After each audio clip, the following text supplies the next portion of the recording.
Бывший казахстанский банкир Мухтар Аблязов, проживающий во Франции, заявил, что призывал митингующих в Казахстане занимать в ходе беспорядков административные здания.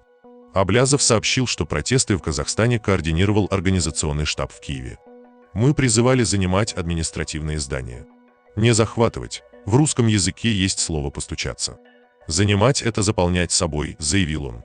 По словам Аблязова, именно так было прописано в алгоритме, разработанном так называемой оппозицией.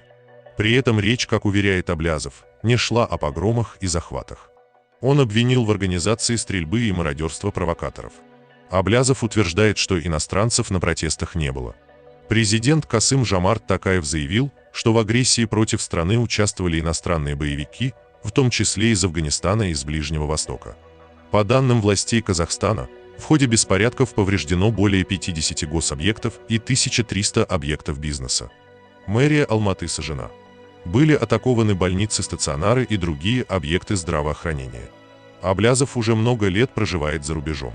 В Казахстане суд признал его виновным в создании преступного сообщества и хищении средств, ущерб превышает $7,5 миллиарда.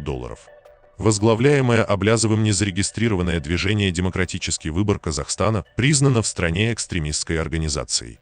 Он заочно приговорен к пожизненному сроку.